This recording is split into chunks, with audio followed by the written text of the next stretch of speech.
உங்கள் துக்கம் சந்தோஷமாய் மாறும். இயேசு கிறிஸ்துவின் அன்பு இன்று உங்களை சுத்தமாக்க போகிறது.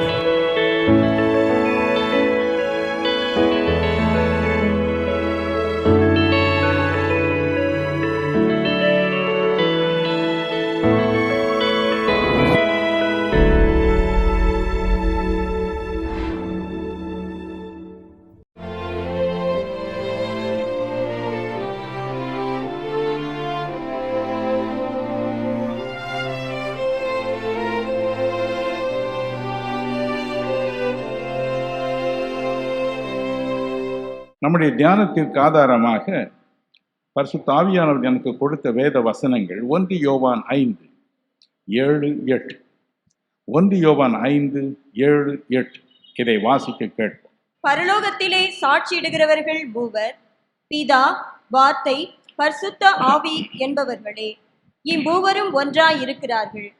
பூலோகத்திலே சாட்சியிடுகிறவைகள் 3, ஆவி, ஜலம், இரத்தம் என்பவைகளே. இம்மூன்றும் ஒருமைப்பட்டிருக்கிறது. இந்த வசனத்தில் 2 இடங்களை நாம் காண்கிறோம். முதல் இடம் பரலோகம், விண்ணுலகம், நம்முடைய பரமபிதா வாழும் இடம். இரண்டாவது பூலோகம். வேதம் சொல்லுகிறது, பரலோகத்தில் சாட்சி இடுகிறவர்கள் மூவர், தேவனாகிய பிதா, குமாரனாகிய தேவன், பரிசுத்தாவியாகிய தேவன். 3 பேர் அங்கு சாட்சியிடுகிறார்களாம். இந்த உலகத்திலே வேறு 3 பேர் சாட்சி கொடுக்கிறார். இரத்தம், ஜலம், பரிசுத்தாவி. அவருடைய தோற்றம் எப்படிப்பட்ட தோற்றம்? ஏசாயா 66:2, அப்போஸ்தலர் 7:49 2 வசனங்களையும் பாருங்கள். தேவன் சொல்கிறார், வானம் எனக்கு சிங்காசனம், பூமி எனக்கு பாதபடி. அவ்வளவு பெரியவர். இதிலும் மகத்தான ஒரு காரியத்தை நாம் எரேமியா 23:24 என்ற வேத வசனங்களில் வாசிக்கலாம். அதை கேட்போமா? எரேமியா 23:24. அவர் சமீபத்திற்கு மாத்திரமா தேவன், தூரத்திற்கும் தேவன் அல்லவோ என்று கர்த்தர் சொல்லுகிறார். யாவனாகிலும் தன்னை நான் காணாதபடிக்கு மறைவிடங்களில் ஒளித்துக் கொள்ள கூடுமோ என்று கர்த்தர் சொல்லுகிறார். நான் வானத்தையும் பூமியையும் நிரப்புகிறவர் அல்லவோ என்று கர்த்தர் சொல்லுகிறார். நான் வானத்தையும் பூமியையும் நிரப்புகிறவர். அவர் இல்லாத இடமே இல்லை. அநேக முறைகள் நாம் தவிக்கிறோம், ஐயோ நான் தனிமையாய் இருக்கிறேன், எனக்கு யாரும் உதவிக்கு இல்லை என்று.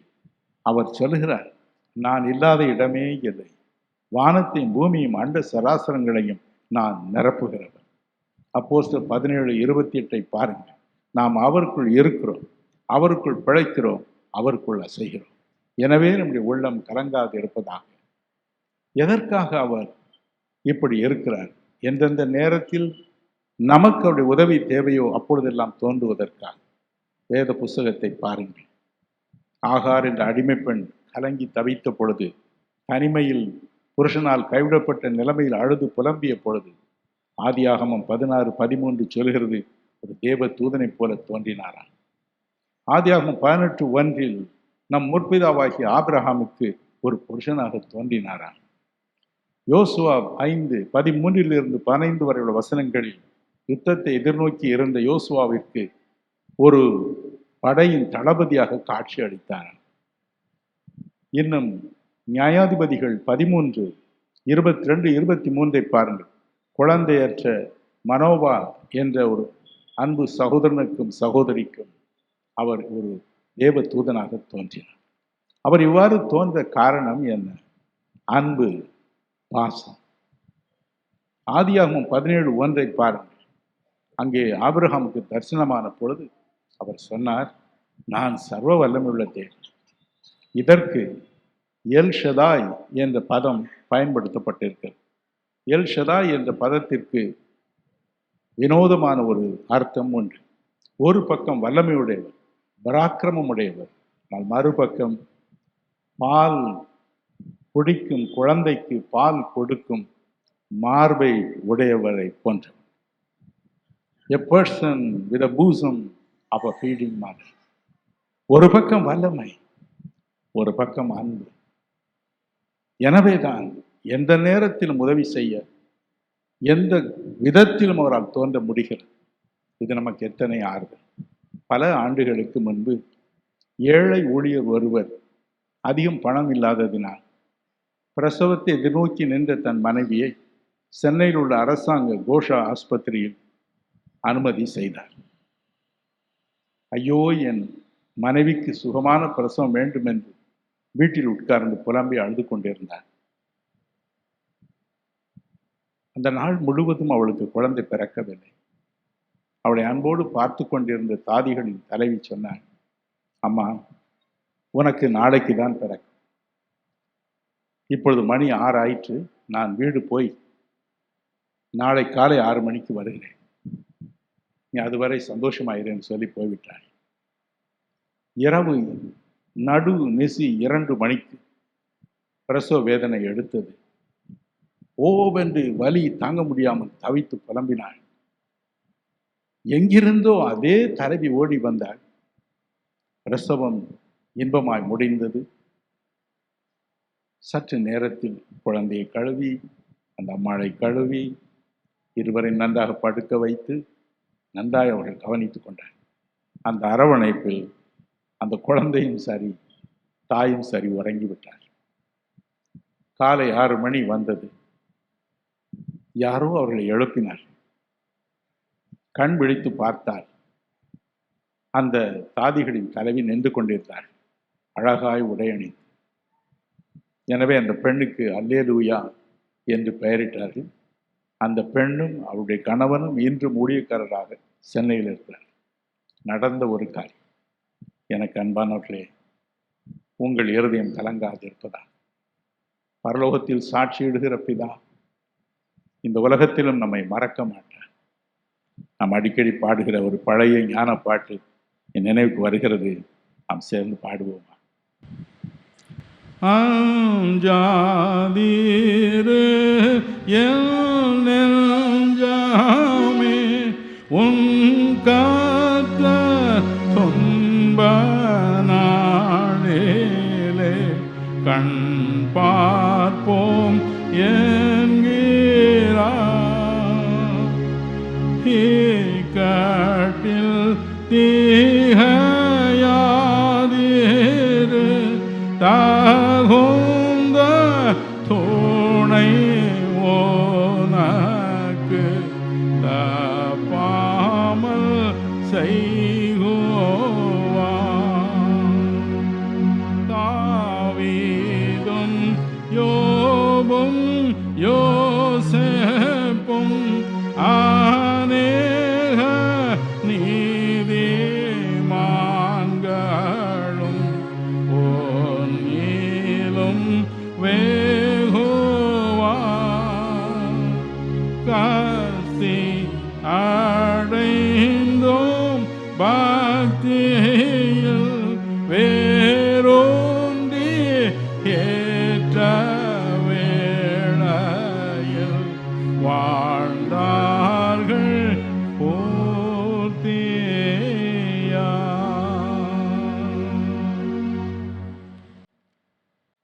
அவர் என்றும் நம்மோடு இருப்பார். எந்த வேளையிலும் நமக்கு உதவி செய்வார்.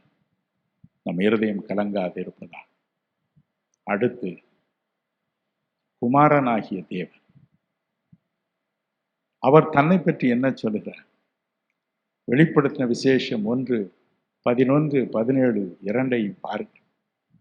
அவர் என்ன சொல்கிறார்? நான் முந்தினவர், நான் பிந்தினவர். பிதாவாகிய தேவன் பழைய ஏற்பாட்டில் சொல்லும் அதே காரியத்தை குமாரனாகிய தேவனும் சொல்கிறார். இன்னும் நீதிமொழிகள் 8, 22, 23, 24, 26, 30 இந்த 5 வசனங்களை வாசித்து பார். அங்கே அவர் வரும் முன்பதாக அவர் சொன்ன வார்த்தை, நான் ஆதி முதல் ஜனிப்பிக்கப்பட்டேன், ஆதி முதல் அபிஷேகம் பண்ணப்பட்டேன், ஆதி முதல் தேவனால் அவருடைய செய்கைகள் எல்லாவற்றுக்கும் வழியாக கொண்டிருக்கப்பட்டேன், ஆதி முதல் தேவனுடைய மார்பில் செல்லப்பிள்ளையாய் மகிழ்ந்து கொண்டிருந்தேன் ஆரம்ப காலத்தில் இருந்து. இன்னும் கொலோசியர் 1:17 பாருங்கள். நான் முந்தினவர், எல்லாவற்றிற்கும் முந்தினவர். அவருடைய தோற்றம் எப்படி? எனக்கு அன்பானவர்களே, கொலோசியர் 1:15 பாருங்கள். எபிரேயர் 1:3 பாருங்கள். இதன்படி அவர் ஆனால் காணக்கூடாத அதரிசனமான தேவனுடைய தற்சுரூபம், அவருடைய மகிமையின் சொரூபம், அவருடைய மகிமையின் பிரகாசம். எனவே தான் அருள்நாதர் இயேசு சொன்னார், யோவான் 14:9, 12:45, என்னை கண்டவன் காணக்கூடாத பிதாவை கண்டான், காணக்கூடாத அதரிசனமான தேவனை கண்டான் என்று சொன்னார். அதே சமயத்தில் யோவான் 10:30, நானும் என் பிதாவும் ஒன்றாய் இருக்கிறோம், நானும் என் பிதாவும் ஒன்றாய் இருக்கிறோம், நாங்கள் மூவர் ஆனால் ஒன்று. எனவேதான் அருமை இரட்சகரின் பிறப்பை குறித்து நாம் வாசிக்கும் பொழுது 1 தீமோத்தேயு 3:16 சொல்கிறது, தேவன் மாம்சத்தில் வெளிப்பட்டார். அதே காரியத்தை ரோமர் 9:5, 1 யோவான் 5:20 இந்த வசனங்கள் கூறுகின்றன. கிறிஸ்துவின் பிரசன்னத்தை குறித்து பேசும் ஏசாயா தீர்க்கதரிசி அவர் உலகில் தோன்றும் 1000 ஆண்டுகளுக்கு முன்பதாக இப்படி சொன்னார், தேவன் நம்மோடு இருக்கிறார். மத்தேயு 1:23, தேவன் நம்மோடு இருக்கிறார். அவருக்கு இம்மானுவேல் என்று பெயரிடுவார்கள். இம்மானுவேல் என்பதற்கு தேவன் நம்மோடு இருக்கிறார். யோவான் 3:13 வாசிக்க கேட்போம். பிரமிக்கத்தக்க ஒரு வார்த்தை இது. யோவான் 3:13, பரலோகத்திலிருந்து இறங்கினவரும் பரலோகத்தில் இருக்கிறவருமான மனுஷகுமாரனே அல்லாமல் அருமை இரட்சகர் இயேசு தன்னை பற்றி சொல்கிறார். பரலோகத்திலிருந்து இறங்கினவர் நான், ஆனால் உங்களுக்கு முன்பதாக பேசிக்கொண்டு இருக்கும் பொழுதே பரலோகத்திலும் நான் இருக்கிறேன். பழைய ஏற்பாட்டில் பிதாவாகிய தேவன் எப்படி விதமாக காட்சியளித்தாரோ அதே போல நம்முடைய அருமை இரட்சகர் குமாரனாகிய தேவன் இங்கே ஒரு தச்சனுடைய குமாரன் நின்று கொண்டு இருக்கிறேன். ஆனால் விண்ணுலகில் எனக்கு ஒரு தோற்றம் உண்டு. என்ன ஆச்சரியமான ஒரு காரியம். கொஞ்சம் நேரம் எடுத்து 2 வசனங்களை நாம் வாசிக்க கேட்போம். தானியேல் 7:9-13. 9 பிதாவாகிய தேவனை பற்றி நாம் வாசிக்கிறோம். 13 குமாரனாகிய தேவனை பற்றி வாசிக்கிறோம். நன்றாய் கவனியுங்கள். நான் பார்த்து கொண்டிருக்கையில் சிங்காசனங்கள் வைக்கப்பட்டது, நீண்ட ஆயுசுள்ளவர் வீற்றிருந்தார். நீண்ட ஆயுசுள்ளவர் வீற்றிருந்தார். அவருடைய வஸ்திரம் உறைந்த மழையை போலவும் அவருடைய சிரசின் மயிர் வெண்மையாகவும் பஞ்சை போல துப்புரவாகவும் இருந்தது. இது பிதாவாகிய தேவனை பற்றிய ஒரு விளக்கம். 13வது வசனத்தை வாசிக்க கேட்போம். ரா தரிசனங்களிலே நான் பார்த்து கொண்டிருக்கையில் இதோ மனுஷகுமாரனுடைய சாயலான ஒருவர் வானத்து மேகங்களுடனே வந்தார். மனுஷகுமாரனுடைய சாயலுள்ள ஒருவர் வந்தார். அவர் நீண்ட ஆயுசுள்ளவர், இம்மட்டும் வந்து அவர் சமீபத்தில் நீண்ட ஆயுசுள்ளவர் மட்டும் வந்து பிதாவாகிய தேவன் உட்கார்ந்து இருக்கிறார். அப்பொழுதே குமாரனாகிய இயேசுவும் அங்கு இருக்கிறார். ஆதி முதல் எத்தனை மகிழ்ச்சி. நல்லது. தேவனுடைய சுபாவம் பால் கொடுக்கும் ஒரு தாயின் மார்பை போன்ற மார்பை கொண்டவர் என்று கண்டோம். அருமை இரட்சகரை பற்றி என்ன? கலாத்தியர் 2:20 பாருங்கள். என்னில் அன்பு கூர்ந்து எனக்காக தம்மையை ஒப்பு கொடுத்த தேவகுமாரன், என்னில் அன்பு கூர்ந்து எனக்காக தம்மையை ஒப்பு கொடுத்த தேவகுமாரன் என்று பவுலடிகள் கூறுகின்றார். இன்னும் ஒரு அருமையான வேதவசனம் கிறிஸ்துவின் அன்பை பற்றி உண்டு, வாசிக்க கேட்போமா? 1 யோவான் 3:16. 1 John chapter 3:16. அவர் தம்முடைய ஜீவனை நமக்காக கொடுத்ததினாலே அன்பு இன்னதென்று அறிந்திருக்கிறோம். அவர் தம்முடைய ஜீவனை நமக்கு தந்ததினாலே அன்பு என்ற பதத்திற்கு அர்த்தத்தை நாம் அறிந்திருக்கிறோம். எப்படி தேவனாகிய பிதா அல்லது பிதாவாகிய தேவன் இருக்கிறார், அதை போலவே குமாரனாகிய தேவன் இருப்பதை இங்கு நாம் கண்டு மகிழ்கிறோம். எத்தனை மகிழ்ச்சி. நான் ஒரு சிறு கிராமத்தில் இருந்து புறப்பட்டு வந்தவர். ஒரு நாள் என் தாய்க்கு ஒரு பயங்கரமான மயக்கம் வந்தது. அவருடைய பற்கள் இரண்டும் பூட்டி கொண்டன. அப்படியே மயங்கி விழுந்து கிடந்தார். பல மணி நேரங்கள் ஆயிற்று. அந்த ஊரில் உள்ள நாட்டு வைத்தியர் ஓடி வந்தார். நாடி பார்த்தார். கடைசியில் ஒரு காரியத்தை சொன்னார். நான் கொஞ்சம் சூரணம் கொண்டு வந்திருக்கிறேன். பயங்கரமான சூரணம் இது. அதை வாயில் போட்டு மெல்ல வேண்டும். மிளகோடு மெல்ல வேண்டும். யாராவது மென்று அதன் பிறகு அந்த சுவாசத்தை அம்மாவுடைய நாசியிலே ஊதினால் கண் திறப்பாள் என்று சொன்னார். ஆனால் யார் தன் வாயில் இந்த சூரணத்தை போட்டு மெல்கிறார்களோ அவருடைய நாவெல்லாம் வெந்து போகும். உள் உதடுகள் எல்லாம் வெந்து போகும். பல நாட்களாகும் புண்கள் ஆற என்று சொன்னார். ஆனால் என் அத்தை ஓடி வந்தார்கள். என் தகப்பனாருடைய ஒன்றுவிட்ட சகோதரி. ஐயா, என்னிடம் கொடுங்கள், நான் மெல்லுகிறேன். என் நாவு போனால் போகட்டும், என் உதடு போனால் போகட்டும், என் அண்ணி கண் திறக்க வேண்டும், என் அண்ணி சாகக்கூடாது. வாயில் போட்டு மென்றார். கொஞ்ச நேரம் ஆனவுடன் இந்த வைத்தியர் சொன்னார், இப்பொழுது ஊது என்றார். ஊதினாள். என் தாய் கண் திறந்தார். எல்லாருக்கும் பெருத்த மகிழ்ச்சி. ஆனால் மறுபக்கம் என் அத்தை துடித்து போனாள். துடித்து போனாள். அன்று மட்டுமல்ல, பல நாட்கள் நாக்கு வெந்து போயிற்று. வாய் முழுவதும் உள்ளே புண்ணாகிவிட்டது. தடுமாறி போனார். ஆனாலும் அதை பற்றி கவலையே படவில்லை. அன்னை படைச்சிட்டாங்களா? அதுதான் அவருடைய நோக்கம், அதுதான் அவருடைய விருப்பம். நம் அருள்நாதர் இயேசுவும் அப்படித்தான். ஏசாயா 53 11 12 பாருங்கள். 1 பேதுரு 2:24 பாருங்கள். அவர்தாமே நம்முடைய பாவங்களை தமது சரீரத்தில் சிலுவையில் சுமந்தார். ஏசாயா 53:4 பாருங்கள். அவர்தாமே நம்முடைய பாடுகளை ஏற்றுக்கொண்டு துக்கங்களை சுமந்தார். மத்தேயு 8:17 பாருங்கள். அவர்தாமே நம்முடைய பலவீனங்களை ஏற்றுக்கொண்டு நம்முடைய நோய்களை சுமந்தார். கலாத்தியர் 3:13 பாருங்கள். அவர்தாமே நம்முடைய சாபங்களை ஏற்றுக்கொண்டார். தானே சாபமாக மாறிப்போனார். எபிரேயர் 2:9 பாருங்கள்.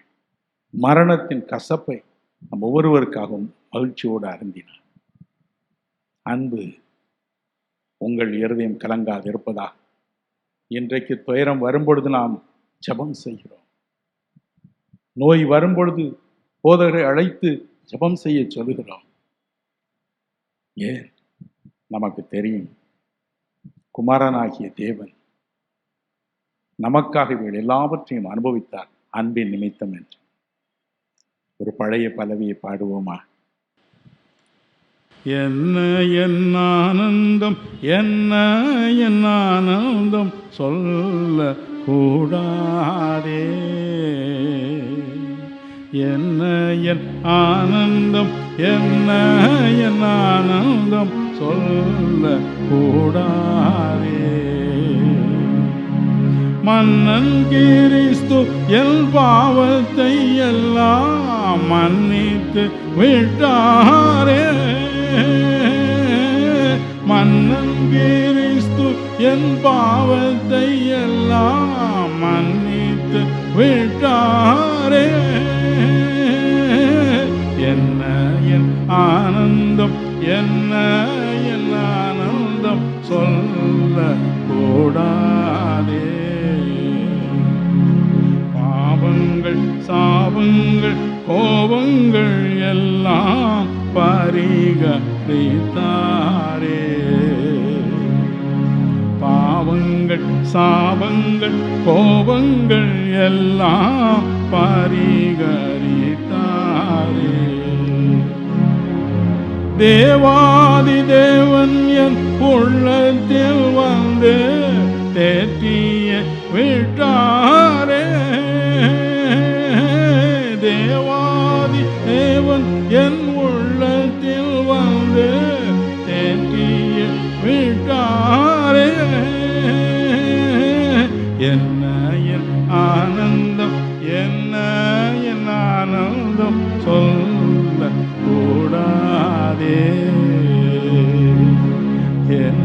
என் ஆனந்தம் என்ன, என் ஆனந்தம் சொல்ல கூடாதே. நாம் அனுபவிக்க வேண்டிய பாவங்கள், கோபங்கள், சாபங்கள் எல்லாவற்றையும் தாய் போல் அவர் ஏற்றுக்கொண்டார். கடைசியாக பரிசுத்த ஆவியானவர். பரிசுத்த ஆவியானவரை பற்றி வேதம் என்ன சொல்லுகிறது? 2 கொரிந்தியர் 3:17 கர்த்தரே அந்த ஆவியானவர். The Lord is that Spirit. பிதாவாகிய ஆவியானவரே, அந்த பிதாவாகிய தேவனே அந்த ஆவியானவர், குமாரனாகிய தேவனே அந்த ஆவியானவர், கர்த்தரே அந்த ஆவியானவர். அவரும் என்றென்றும் இருப்பவர். எபிரேயர் 9:14 பாருங்கள். நித்திய ஆவி, நித்திய ஆவி, தேவனாகிய ஆவியானவர் நித்தியம் நித்தியமாய் இருப்பவர், முந்தினவர் பிந்தினவர். ஆதியாகமம் 1:2 பாருங்கள். ஆதியிலே தேவன் வானத்தை பூமியும் சிருஷ்டித்தார். அங்கே ஆவியானவர் அசைவாடி கொண்டிருந்தார். தேவன் செய்த எல்லாவற்றையும் பரிசுத்த ஆவியானவர் மூலமாகவே செய்தார். 20 லட்சத்திற்கு அதிகமான இஸ்ரவேல் ஜனங்களை எகிப்திலிருந்து கானான் தேசத்திற்கு அவர் கொண்டு வந்த பொழுது, ஏசாயா தீர்க்கதரிசியின் புஸ்தகம் 63:12-14 வசனங்களை பார்த்து நடுவில் அவருடைய இருக்க கட்டளையிட்டார், வழி நடத்த. எனக்கு அன்பானவர்களே, அருமை இரட்சகரை பற்றி என்ன? கிறிஸ்து பரிசுத்த ஆவியானவர் எப்படி வைத்திருந்தார்? ஏசாயா 11:2 பாருங்கள். அவர் மீது ஞானத்தை போதிக்கும் அறிவை உணர்த்தும் வசனம், ஞானத்தின் ஆவி, அறிவின் ஆவி இரண்டும் நிறைந்திருந்தது அவரில். ஏசாயா 42:1 பாருங்கள். 61:1 பாருங்கள். இயேசு சொன்னார், கர்த்தருடைய ஆவியானவர் என் மேல் இருக்கிறார். மத்தேயு 12:28 பாருங்கள். எனவே நான் பிசாசுகளை துரத்துவது தேவனுடைய ஆவியினால், தேவனுடைய ஆவியினால் துரத்துகிறேன், அவரை கொண்டு அவரை வைத்து நான் துரத்துகிறேன் என்று சொன்னார். எத்தனை மகிழ்ச்சி! எனக்கு அன்பானவர்களே, பரிசுத்த ஆவியானவர் தேவனுடைய திரு உருவம். அருமை இரட்சகர் இந்த உலகத்தை விட்டு போகும் பொழுது சொன்னார், யோவான் 14:16-17, 14:26, 15:26, 16:7 எல்லா வசனங்களிலும் நான் போகிறேன். என் அன்பு பிள்ளைகளே, மனம் கலங்காதீர்கள். யோவான் 13:33 பாருங்கள். தன் சீடர்களை என் சிறு பிள்ளைகளே என்று அழைத்தார். 21:5 பாருங்கள், என் பிள்ளைகளே என்று அழைத்தார். தான் போவதனால் கலங்கி நின்று அவர்களை பார்த்து சொன்னார், நான் போகிறேன் என்றாலும் என்னை போலவே உங்களை நேசிக்கிற ஒரு தேற்றவாளனை நான் அனுப்புவேன். அவர் என்றும் உங்களோடு இருப்பார். அவர் உங்களை ஆறுதல் படுத்துவார், தேர்தல் படுத்துவார். நான் போய் அவரை அனுப்ப வேண்டும். எனக்கு அன்பானவர்களே, இன்று திருச்சபையில் இருக்கும் நமக்கும் அப்படித்தான் சொல்கிறார். இன்று நாம் வேத பாடமாக வாசிக்க கேட்ட வேத பகுதி அப்போஸ்தலர் 2:1-4 வரை உள்ள வேத பகுதியில் தேவாதி தேவன் எப்படி பரலோகத்தில் இருந்து இந்த உலகத்திற்கு பரிசுத்த ஆவியானவரை அருள்நாதர் சொன்னது போல அனுப்பினார் என்று பார்க்கிறோம். மட்டுமல்ல, குறிப்பிட்ட சூழ்நிலைகளில் பரிசுத்த ஆவியானவரும் ஆள் தத்துவத்தோடு தோன்றி திருச்சபை நடத்தினதை பார்க்கிறோம். அப்போஸ்தலர் 8:29 பாருங்கள். ஆவியானவர் தோன்றி பிலிப்புவை வழி நடத்தினார். நீ போய் அந்த ரதத்தில் ஏறிக்கொள் என்று சொன்னார். 10:19 பாருங்கள். நான் கண்ட சொப்பனத்தினால் கலங்கி நின்ற பேதுருக்கு ஆவியானவர் ஆள் தத்துவமாய் தரிசனமானார். நீ பயப்படாமல் சந்தேகப்படாமல் இறங்கி போ என்று சொன்னார். 15:29 பாருங்கள். திருச்சபைக்கு சட்ட திட்டங்களை எழுதும் பொழுது திகைத்து நின்ற அப்போஸ்தலர்களுக்கு நடுவில் அவர் தோன்றினார். இப்படி எழுதுங்கள் என்று சொன்னார்.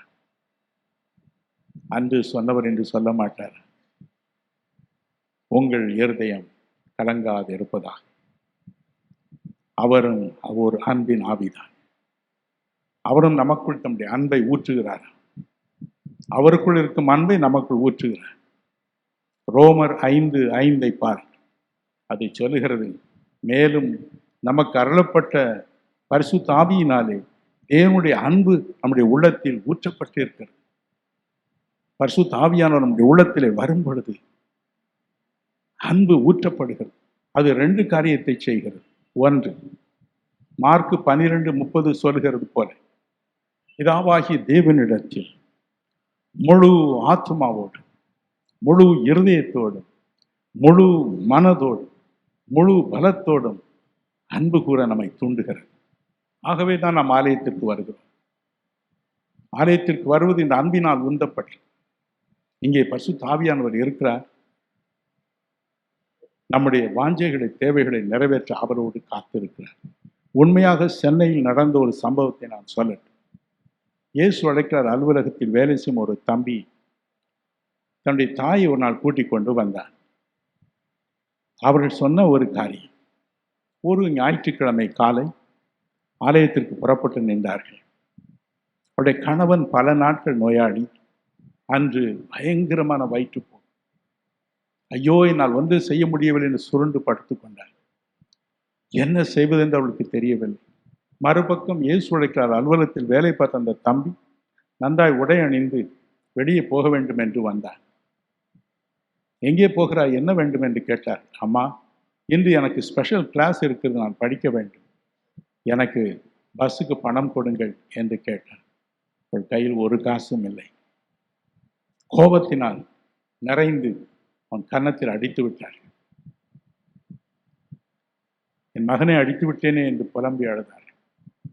மறுபக்கம் திருமணத்தை எதிர்நோக்கி நிற்கும் வயதிற்கு வந்த ஒரு பெண். அதை பற்றி தான் கவலை. அவள் நிற்பதை கண்டார். மற்றொரு பக்கம் புருஷன் படுத்து கிடக்கிறான், மரணத்தை எதிர்நோக்கி.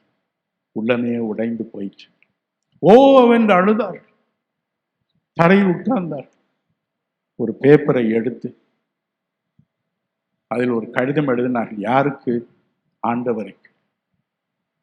அன்புள்ள ஆண்டவரே, என் கணவனுக்கு உதவி செய். என் மகளுக்கு சீக்கிரம் திருமணம் ஆகட்டும். என் மகனுக்கு கொடுக்க எனக்கு பணம் தா. என்னை காப்பாற்று. எவ்வளவு நாட்கள் நான் இப்படி தவிப்பேன். ஒரு கவரில் போட்டு மூடினார். மறு வினாடி ஒரு தெய்வீக அமைதி உள்ளத்தை நிரப்பியது. ஒரு பக்கெட் நிறைய தண்ணீரை எடுத்து கணவன் அருகே வைத்தார். அன்று செய்திருந்த இட்லிகளில் கொஞ்சத்தை ஒரு தட்டில் வைத்து மூடினார். கணவனின் காதில் சொன்னார், நான் ஆலயம் போகிறேன். ஒருவேளை நீங்கள் பாத்ரூம் போக வேண்டும் என்றால் இந்த பக்கெட் தண்ணியை பயன்படுத்திக் கொள். பசித்தால் இந்த இட்லியை சாப்பிடுங்க, நான் போகிறேன். 2 பிள்ளைகளையும் கூட்டிக் கொண்டு கதவை பூட்டிவிட்டு போய்விட்டார். ஆலயத்திற்கு போனார்கள். எல்லாரும் தங்கள் நன்கொடைகளை, காணிக்கைகளை கவரில் வைத்து போதகர் வைத்திருந்த தட்டில் கொடுத்தார். இந்த அம்மா இந்த கவரை கொடுத்தார். இயேசுவுக்கு கடிதம். A letter to Jesus. இயேசுவுக்கு கடிதம். போதகர் அதை பார்க்கவில்லை.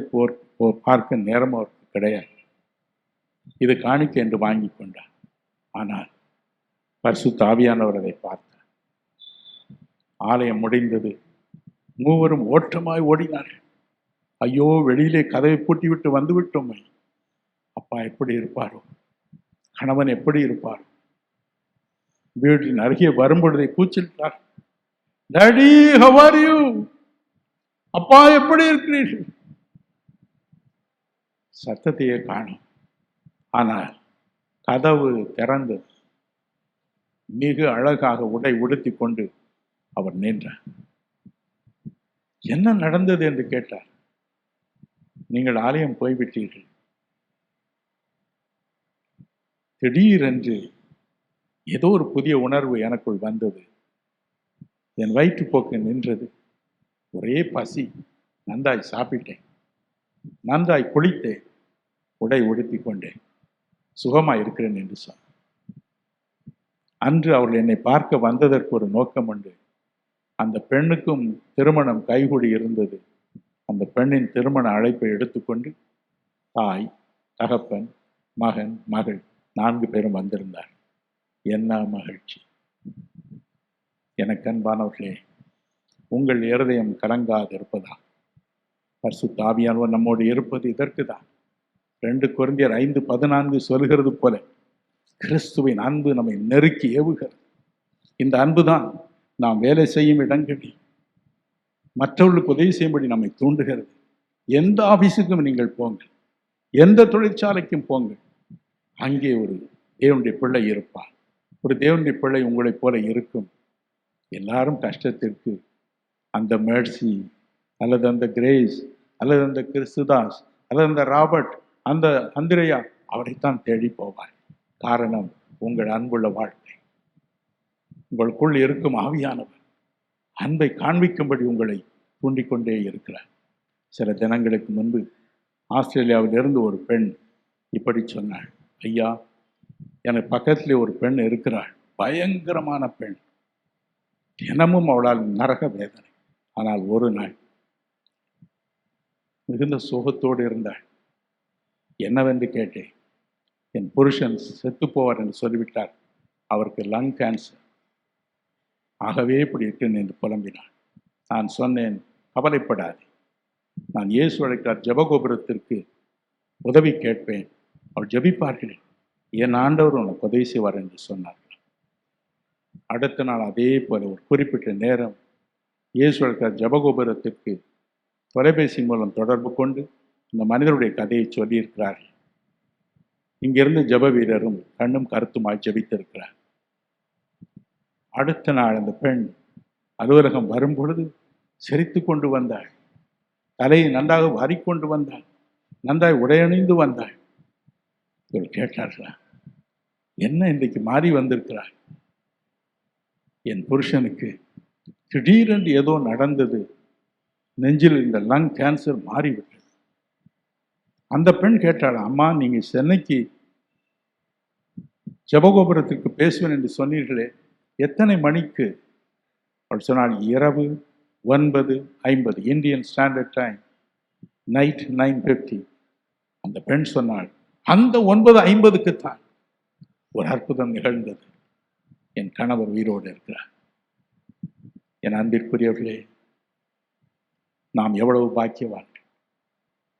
அலுவலகத்தில் பாடுபடுகிறீர்களா? தொழிற்சாலையில் பாடுபடுகிறீர்களா? கல்லூரிகளில் பாடுபடுகிறீர்களா? இன்னும் கூடுதல் பரிசுத்த ஆவியினால் நிரம்பிக் கொள்ளுங்கள். கிறிஸ்துவின் அன்பு உங்களை நெருக்கி ஏவும் 2 கொரிந்தியர் 5:14 படி இந்த இடத்தையே நீங்கள் மாற்றுவீர்கள். பக்தனாகிய சபரிராயன் இயேசுதாசன் இந்த அன்பை குறித்து பாடின பாடலின் ஒரு பல்லவியை நாம் பாடுவோம். அதன் பிறகு நான் முடிப்பேன். அவர் சொல்லுகிறார், இறைவன் அன்பின் வெள்ளமா, தெய்வன்பின் வெள்ளமே, திருவருள் தோற்றமே, மெய்மானதானந்தமே,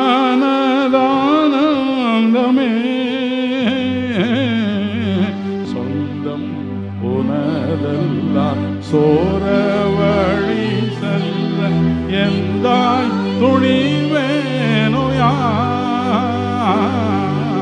சொந்தம் உனதெல்லாம் சோர வழி செல்ல எந்தாய் துணிவேனோயா, குந்தி கமலமா பூமாலை கோத்தனே, பொற்பாதம் பிடித்து கொள்வேன், குந்தி கமலமா பூமாலை கோத்தனே, பொற்பாதம் பிடித்து கொள்வேன், தேவன்பில் வெள்ளமே, திருவருள் தோற்றமே, மெய்மான ஆனந்தமே.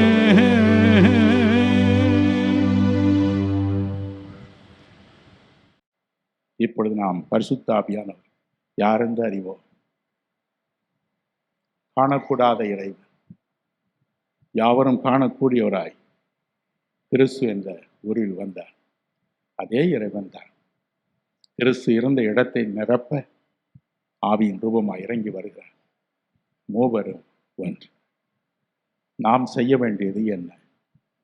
இந்த பரிசுத்த ஆவியானவரை இந்த கொடிய உலகில் நம்முடைய உள்ளத்தில் அடைத்து வாழ ஆண்டவர் நமக்கு உதவி செய்ய விரும்புகிறார். லூக்கா 11:13 பாருங்கள். நாம் வாசிக்க கேட்போம். லூக்கா 11:13. பொல்லாதவர்களாகிய நீங்கள் உங்கள் பிள்ளைகளுக்கு நல்ல ஈவுகளை கொடுக்க அறிந்திருக்கும் போது பரமபிதாவானவர் தம்மிடத்தில் வேண்டிக் கொள்ளுகிறவர்களுக்கு பரிசுத்த ஆவியை கொடுப்பது அதிக நிச்சயம் அல்லவா என்றார். அதிக நிச்சயம் அல்லவா? நாம் கேட்டால் போதும். ஆனால் சில நாட்கள் கேட்போம், பல நாட்கள் சோர்ந்து போம்.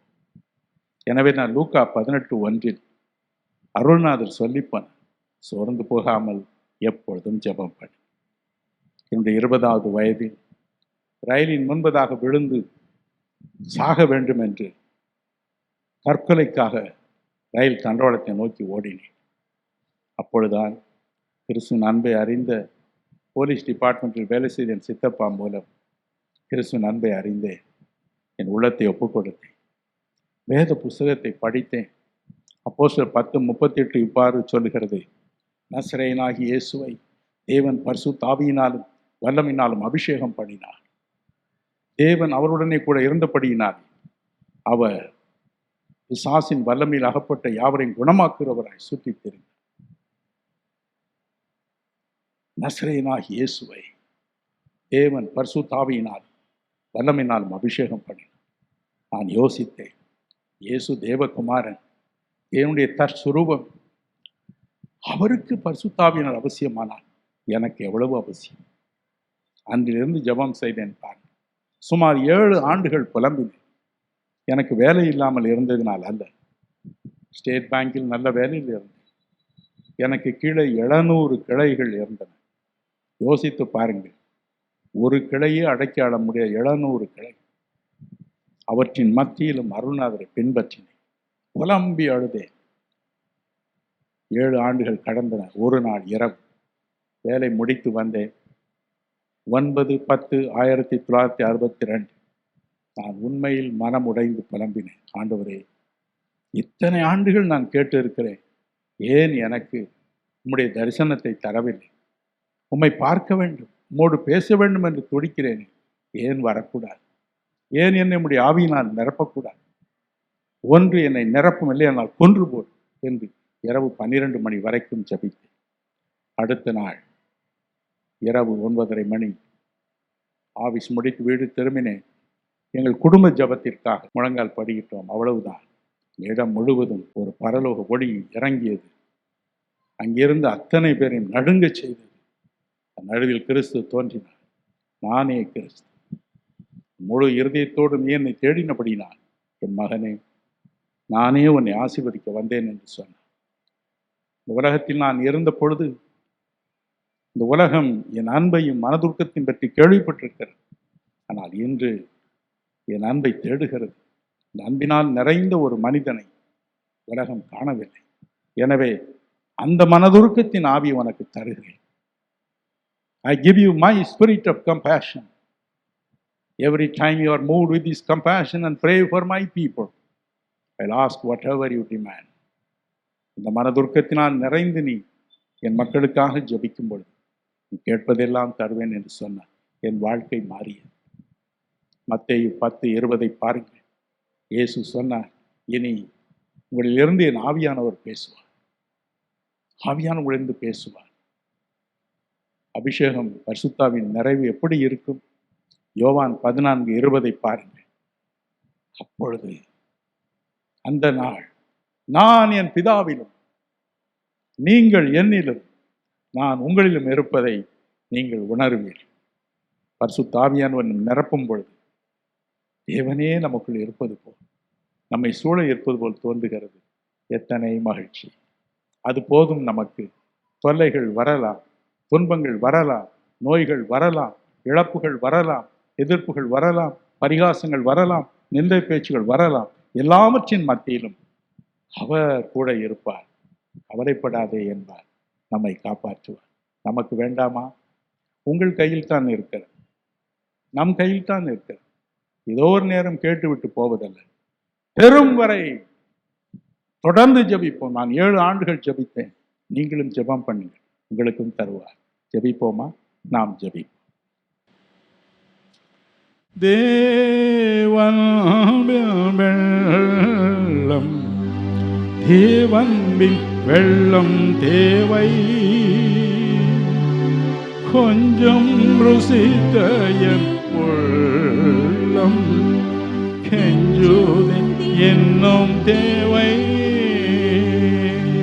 தேவன் வெள்ளம், தேவன்பின் வெள்ளம் தேவை.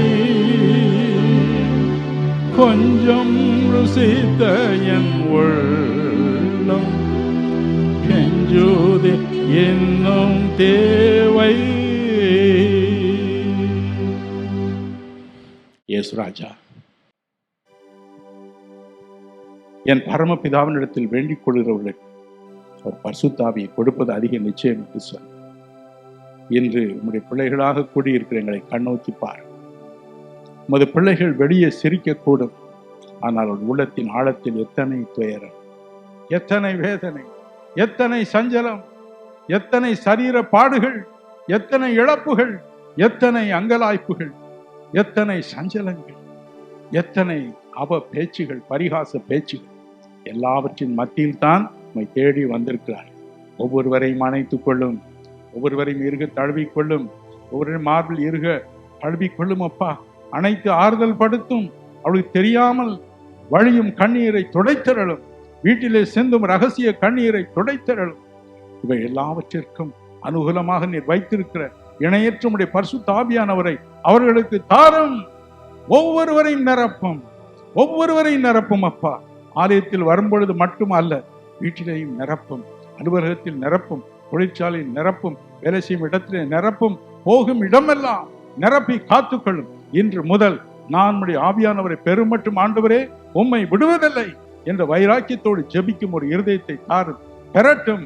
ஒவ்வொருவரும் ஒரு தீர்க்கதரிசியாய், அப்போஸ்தலனாய், போதகராய், நற்செய்தியாளராய் திகழட்டும் ஆண்டவரே. ஒவ்வொருவரையும் ஒவ்வொரு விதத்தில் பயன்படுத்தும். ஒவ்வொருடைய ஒவ்வொரு சொட்டு கண்ணீரையும் உடைத்து அனுப்பும். என் நாமத்தின் நிமித்தம் உங்களுக்கு ஒரே ஒரு கலசம் குளிர்ந்த தண்ணீர் குடிக்க கொடுக்கிறவனும் அதன் பலனை அடையாமற் போகான் என்று சொன்னீர். அப்படியே செய்யும். பேராயத்தை ஆசீர்வதியும், பேராயரை ஆசீர்வதியும். இன்னும் இந்த திருச்சபையில் உள்ள ஒவ்வொருவரையும் ஆசீர்வதித்து அனுப்பும். அருமை இரட்சகர் இயேசு கிறிஸ்து நாமத்தினாலே ஜெபிக்கிறேன். உம்முடைய ஆசீர்வாதங்களை எடுத்துக் கொள்கிறோம் பிதாவே.